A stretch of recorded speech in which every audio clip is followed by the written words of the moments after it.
Welcome to Slow Home Studio. Too many people live in badly designed houses, and we want to change that. February is Bedroom Design Month, and we're going to finish things off by looking at the detailed design behind some of our projects. Yeah, and this is the detail that we've been looking at for the last few episodes. We've looked at it enough. It's time to move on. Let's move on. All right, so this is another detail that we've come up with, and this is where we have combined the headboard detail with the master bedroom window. This is an interesting and actually really, really simple detail to achieve, and I just want to explain that the bed frame was something that the clients already had. So they already had this bed frame, and what we decided to do was to use this dark color and to create a dark headboard around the window. Just before you go any further, I think we should say that we did this on purpose. We put the bed underneath the window for a couple of reasons. One is there wasn't a great view, and we wanted to raise that up so that you weren't looking out the window. It was really a way of bringing natural light in.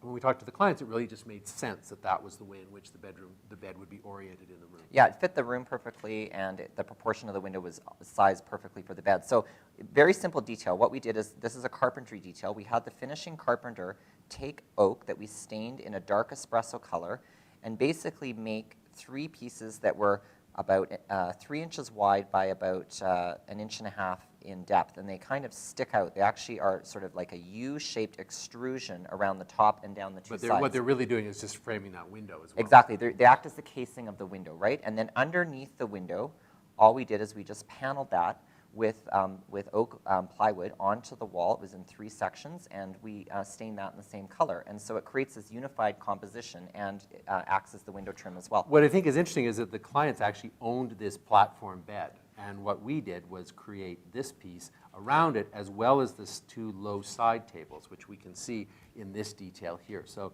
this piece was something that we did. We actually aligned them so that it would be at the same height as the platform. You'll also notice in this view that we do have these two attached lights. That's a nice detail if you can manage to do that. It's really nice to be able to have that. It is a nice detail because what it means is that the night table can be free for things like laptops because the lights are actually able to exist above and you can move them back. The other thing I want to draw everyone's attention to is the window coverings. The blinds, we were actually able to fit them inside that extrusion on the roller shades, so they completely are seamless within that opening. Now, if you don't have the energy or the money to do something quite as complex, here's something that you could do with very, very little money, which is basically to use a drywall detail.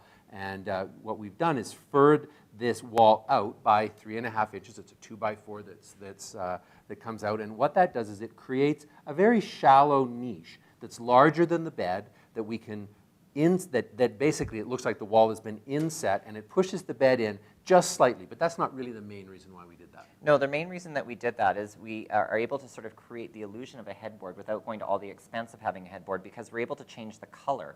Because the paint likes to be changed color on an inside corner, we have a perfect condition with this inside niche where we were able to do this. You could also wallpaper it, you could do all sorts of stuff on there, and it gives you a headboard without having to go to the expense of having a headboard. And it actually also lets you use your existing bed and headboard, and it augments that with a design element that's slightly larger than the bed and featured to the scale of the room itself. So we hope you enjoyed Bedroom Design Month, and if you have any feedback or questions for us, you can send us an email either to our website or on Facebook. Next month, we're going to be looking at bathrooms. See you next month. Bye. If you're interested in learning more about the principles of slow home design, you can pick up a copy of our book entitled What's Wrong with This House?